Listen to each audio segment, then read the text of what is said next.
여러분 안녕하십니까? CJB 아침 뉴스입니다. 지난해 충청북도와 11개 시군의 고향사랑 기부금은 30억 원을 조금 넘었습니다. 당초 기대만큼의 액수는 아니지만 10만 원 이하의 소액 기부자가 많아서 절반의 성공을 거뒀다는 평가입니다. 고향사랑 기부제의 1년 성과와 과제를 장원석 기자가 짚어봤습니다. 지난해 청주시에 답지한 고향사랑 기부금은 3억 원으로 2,900여 명이 참여해 1인당 10만 원을 조금 웃도는 정성을 모았습니다. 소액 기부자들의 적극적인 참여로 고향사랑 기부제의 취지를 살렸다는 평가입니다. 하지만 비교적 출향 인구가 적은 군 단위 자치단체의 모금액보다 뒤처지면서 올해는 단예품의 종류를 2배로 늘린 31개 품목으로 구성했습니다. 기존에는 농수산 축산물에 한해서 국한이 되었다면 올해 같은 경우는 이제 가공식품, 제조물품 등으로 확대를 하였습니다. 충청북도와 11개 시군의 고향사랑 기부제 첫 해 모금액은 31억 원을 기록했습니다. 진천군과 영동군이 도시 규모가 큰 청주시와 충주시보다 많은 모금액을 기록했고 옥천군은 충청북도를 앞지르는 예상 밖의 성적표를 받았습니다. SNS 홍보 등을 통해 고향의 어려운 사정을 접한 출향민들의 도움과 지역 내 출퇴근 직장인들의 정성이 거둔 성과입니다. 농촌경제연구원은 지난달 2,500여 명을 대상으로 고향사랑 기부제 개선 대책을 조사했습니다. 응답자들은 제도 홍보 확대와 법인 기부 허용, 기부 한도 상향, 세액공제 확대, 수도권 광역시 제외 등을 개선책으로 제시했습니다. 자치단체들은 제도 개선책으로 지정 기부제의 도입을 서두르고 있습니다. 기부자님께서 그 사업에 직접 기부할 수 있는 그런 제도이고 저희도 이제 고향사랑 이음을 통해서 의료비 후불제 연계 사업을 지정 기부 사업으로 정해서 농민단체들은 고향사랑 기부제 답례품 시장 활성화로 농산물 생산 인구를 늘려 소멸 위기에 농촌을 되살리는 기회로 삼아야 한다고 요구하고 있습니다. CJB 장원석입니다. 최근 청주시에서는 새 주민자치위원회를 구성하는 절차가 진행되고 있습니다. 그런데 지원율이 저조했던 과거와는 달리 이번에는 일부 지역에서 주민자치위원을 뽑는 과정부터 과열 양상이 빚어졌습니다. 왜 이런 일이 벌어지게 된 것인지 홍우표 기자가 취재했습니다.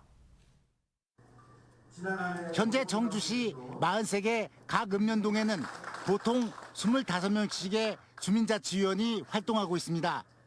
모두 1,033명입니다. 이들의 임기는 2년으로 연임이 가능한데 지난주 새 주민자치위원을 뽑는 절차가 끝났고 다음 달까지 주민자치위원장을 선출하게 됩니다. 그런데 일부 읍면동에서 주민자치위원 선정 과정부터 내부 갈등이 빚어지는 등 과열 양상을 보였습니다.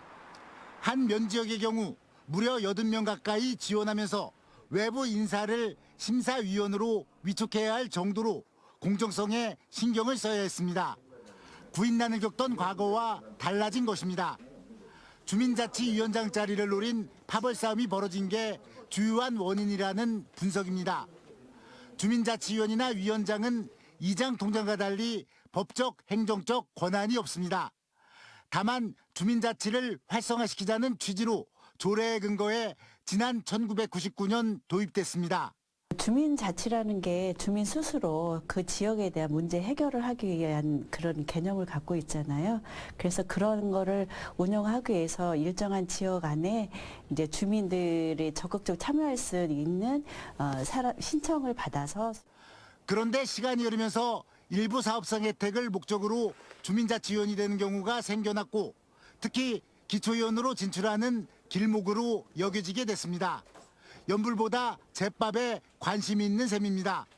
현재 음성과 진천 등 일부 자치단체의 경우 주민자치협의회에서 더 나아가 주민자치회가 출범해 운영되고 있습니다. 주민세를 받아 스스로 자체 사업을 할 수 있는 강화된 주민자치 제도입니다. 하지만 이번 주민자치위원 선정 과정을 들여다보면 청주시의 경우 주민자치회로의 전환에 보다 신중을 기해야 한다는 지적이 나오고 있습니다. CJB 홍우표입니다. 충북교육청이 2024학년도 평준화 고등학교 입학전형 합격자를 발표했습니다. 대상 지역은 청주시와 충주시, 충북 혁신도시인 음성군 맹동면과 진천군 덕산면으로 청주에서 107명, 충주에서 10명이 정원 내 전형에서 각각 탈락했습니다. 평준화 고등학교 배정은 오는 16일 전산 추첨을 통해 이루어지고 추첨 과정은 충북교육청 공식 유튜브 채널로 생중계될 예정입니다. 충청북도와 제주특별자치도가 상호 교류 확대와 상생 발전을 위한 업무 협약을 체결했습니다. 이번 협약을 통해 충청북도는 지역 못난이 농산물을 제주 도청에 공급함과 동시에 충북형 도시농부를 제주에 파견할 방침입니다. 이 밖에도 양 기관은 바이오헬스 산업 혁신을 위한 체계 구축과 장애인 복지정책 선진화 교류에도 함께 협력해 나가기로 했습니다. 음성군이 올해부터 관내 기업에 취업하는 관내 대학 재학생에게 한 학기당 300만 원을 지원합니다. 최대 2회 지급 가능하고 일반대는 4학년 이상, 전문대는 2학년 이상의 재학생이 신청할 수 있습니다. 또 음성군 관내 대학에 진학한 신입생에게도 1인당 100만 원, 성인학습자는 1인당 50만 원을 지원합니다. 오는 3월부터 관내 9살에서 18살 청소년에게는 1인당 10만 원이 충전된 교통카드를 지급합니다. 충북도청의 고질적인 주차난이 곧 해소될 전망입니다. 내년 초에 건립되는 도의회 독립청사에 이어서 당선작이 공개된 도청 주차타워가 완공되면 추가로 700면 이상의 주차 공간이 확보됩니다. 조용관 기자입니다. 여유 공간을 찾아볼 수 없는 충북도청 주차장. 차댈 곳을 찾아 헤매다 이중으로 주차를 하기도 합니다. 고질적인 도청 주차난이 곧 해소될 전망입니다. 충청북도가 내년 말까지 도비 447억 원을 들여 건립 예정인 주차 타워를 갖춘 6층 규모의 후생 복지관 당선작을 공개했습니다. 지하 2층에서 지상 4층까지에는 350면의 주차장이 조성되고 5층과 6층에는 구내식당과 북카페, 체력 단련실 등 편의시설이 들어섭니다. 도는 현재 후생복지관의 공식 명칭을 공모를 통해 확정하기로 하고 기본 설계 과정에서는 외부 디자인과 색상 등의 변화가 있을 것이라고 밝혔습니다. 후생복지관과 함께 내년 초 도의회 독립청사가 건립되면 기존 도청 주차장의 2배인 750면의 주차 공간이 추가로 확보됩니다. 또 후생복지관 옥상에는 도청 신관과 동관, 신설 우회 등과 같은 하늘 정원이 조성돼 인접한 상당 공원과 함께 청주 구도심이 한층 푸르러질 전망입니다. 이것이 하늘공원으로 다 연결이 되면서 산업장려관, 세계의 잔디광장, 생각의 벙커, 또 저쪽에 문화관, 향교길로 이어지는 다만 도청과 의회동, 후생복지관에 잇따라 조성되고 있는 하늘정원이 당초 의도한 도민 휴식공간이 아닌 도청 직원들의 복지 공간에 그칠 수 있다는 우려는 여전합니다. 도민들이 이제 접근성을 좀 하기 위해서 후생복지관을 짓는 목적도 있거든요. 그래서 후생복지관을 짓고 동간에도 올해 이제 착수를 할 텐데 동간에도 엘리베이터가 설치가 됩니다. 이에 더해 김영환 시장은 청주시가 청년 특화 지역으로 조성을 추진하고 있는 현 대연 지하상가를 지하 주차장으로 조성하고 지상은 공원화하는 방안을 지속 추진하겠다는 의지를 밝혀 청주시와의 마찰도 예상되고 있습니다. CJB 조윤광입니다. CJB와 초록우산이 만난 우리 지역 아동들이 벌써 20명을 넘어섰습니다. 특히 몸이 아파 제대로 생활하기 힘든 아이들의 안타까운 사연도 많았는데요. 소화기관이 없어 힘겨운 생활을 해왔던 서연이와 원인 불명 희귀 질환을 겪고 있었던 현진이 지금 어떻게 지내고 있을까요? 천원의 김 안정원 기자가 만났습니다. 음성에 사는 서연이는 선천성 거대 결장증으로 생후 6일 만에 소장과 대장을 제거하는 큰 수술을 받아야 했습니다. 소화기관의 부재로 영양소 흡수율이 낮아 하루 12시간씩 영양제를 맞아야만 했던 작은 아이. 8년이 지난 지금 서연이는 올해 초등학교 6학년 씩씩한 어린이로 자랐습니다. 한때 잦은 병원 생활로 맘졸인 날이 셀 수 없이 많았지만 서서히 체력을 회복하면서 하고 싶은 것도 좋아하는 친구도 많아졌습니다. 움직이고 어디 가고 싶다고 말도 하고 이렇게 자기가 표현과 말을 많이 해요. 그래서 하나하나씩 이렇게 해가고 있고 점점 좋아지는 것들이 이제 보이고. 원인 불명의 희귀질환으로 숨쉬는 것조차 힘겨웠던 5살 현진이 위에 연결한 관으로 특수 분유만 섭취하고 말하고 듣는 것도 어려운 아이였습니다. 4년이 지난 지금 현진이는 엄마와 소통하며 한글과 산수 공부를 하고 있습니다. 그 전에하고 지금하고 조금 많이 좋아졌어요. 이렇게 말도 잘 들어오고 그리고 행동으로도 점점 좋아질 것 같아요. 자폐와 언어 등 다양한 재활치료와 함께 2년 전 백혈병 진단으로 항암 치료도 받고 있는 현진이. 부모님은 천원의 힘이 있어 현진이 치료가 가능했다고 말합니다. 한참 힘들고 금전적으로 필요할 때 이제 도움을 주셔갖고 그때 그 애 생명을 살렸다 보시면 돼요. 후원해 주신 모든 분한테 감사드리고.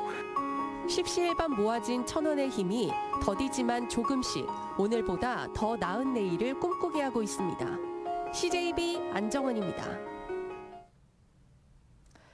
청주시가 새해 청주페이 앱 기부 서비스인 기부미를 통해 1차 대상자 4가구를 선정해 모금을 시작합니다. 이번 모금은 오는 3월 31일까지 진행되고 1,000원 이상 청주페이 충전 잔액을 이용해 기부에 동참할 수 있고 연말정산 소득공제 혜택도 받을 수 있습니다. 지난해 청주시는 기부미를 통해 3,900만 원을 모금해 17가구를 지원했습니다. 제천시가 올해 외국인 출입국 민원 처리 비용 지원 사업을 본격 추진합니다. 외국인 주민의 불편을 개선하기 위한 제천시 인구 정책 중 하나로 대행기관 수수료는 연 2회 한도로 회당 최대 10만 원까지 지원합니다. 제천시는 지난해 시범 사업을 통해 90일 이상 체류하거나 기업에 취업하는 재외동포 등 46명에게 출입국 민원 수수료를 지원했습니다. 단양군이 2024년 후계 영농 경영인 육성사업 참여자를 이달 말까지 모집합니다. 이 사업은 만 50세 미만으로 영농에 종사한 경력이 없거나 10년 미만인 사람을 대상으로 세대당 최대 5억 원을 연 1.5% 저금리로 지원합니다. 또 40세 미만 청년 농업인을 대상으로 청년 농업인 영농 정착 지원 사업을 벌입니다. 영농 초기에 소득이 불안정한 청년 농업인에게 최장 3년간 월 최대 110만 원의 영농 정착 지원금을 지원합니다. 겨울은 야생동물들에게도 혹독한 계절입니다. 충북 야생동물보호센터는 질병에 걸리거나 먹이를 찾아 이동하다 사고를 당해 구조된 개체들이 매일같이 들어오고 있습니다. 이태현 기자입니다. 옥천의 한 야산에서 구조된 너구리입니다. 털이 빠지는 개선충증에 걸려 피부 일부는 이미 갈라졌고 탈진한 상태입니다. 개선충증에 걸린 너구리는 체온 조절에 어려움을 겪으며 한파가 이어지는 이맘때에는 면역력이 저하돼 폐사로 이어질 가능성이 높습니다. 때문에 너구리는 겨울철 가장 많이 구조되는 야생동물 중 하나입니다. 자기 컨디션을 자기가 조절할 수 없는 상태라고 판단이 되기 때문에 날씨가 추워서 일단 기본적으로 가만히만 있어도 체온이 내려간다고 보실 수가 있죠. 겨울철 야생동물센터로 들어오는 개체 수는 줄어들지만 구조된 동물들은 심각한 부상을 입은 경우가 다반사입니다. 먹이를 찾기 위해 민가로 내려오던 고라니는 사고를 당해 다리가 부러졌고 서식지를 옮기다 덫에 걸린 것으로 추정되는 너구리는 다리를 절단해야 했습니다. 철새들의 구조 사례도 많습니다. 장거리 비행에 무리해서 도태된 독수리 등 겨울철 새들은 민가나 도로가에서 탈진된 상태로 발견되기 십상. 반대로 파랑새나 새오리기 등 미처 남쪽으로 떠나지 못한 여름철 새도 여럿 구조됐습니다. 날이 따뜻해지기 전까지는 센터 내에서 보호를 받을 수밖에 없는 처지입니다. 겨울잠에 들지 못한 멸종위기 중인 토종거북 남생이 또한 야생에서는 생존 가능성이 적어 센터에 머무르고 있습니다. 서식지를 벗어나서 조금 활동을 좀 많이, 먹이 활동을 좀 많이 하는 경향이 있는데 그러다 보니까는 교통사고나 야생의 산에 놓은 덫에 걸린다거나 그런 경우가 좀 많이 있는 것 같습니다. 매서운 한파와 함께 부족한 먹이, 매년 겨울은 야생동물들에게도 가장 혹독한 계절입니다. CJB 이태현입니다. 충청북도가 가수 오승근과 최진호, 김사나를 문화예술 분야 홍보대사로 위촉했습니다. 트롯 분야 오승근은 청주에 거주하며 대표곡 내 나이가 어때서를 비롯해 1968년 데뷔 이후 현재까지 다양한 공연 활동을 진행하고 있고 청주에서 중고등학교를 나온 성악가 최진호도 최근 활발한 방송 활동을 이어가고 있습니다. 청주 출신의 가수 김사나를 포함한 이들 3명은 앞으로 2년 동안 충북의 문화예술 관광을 홍보하게 됩니다.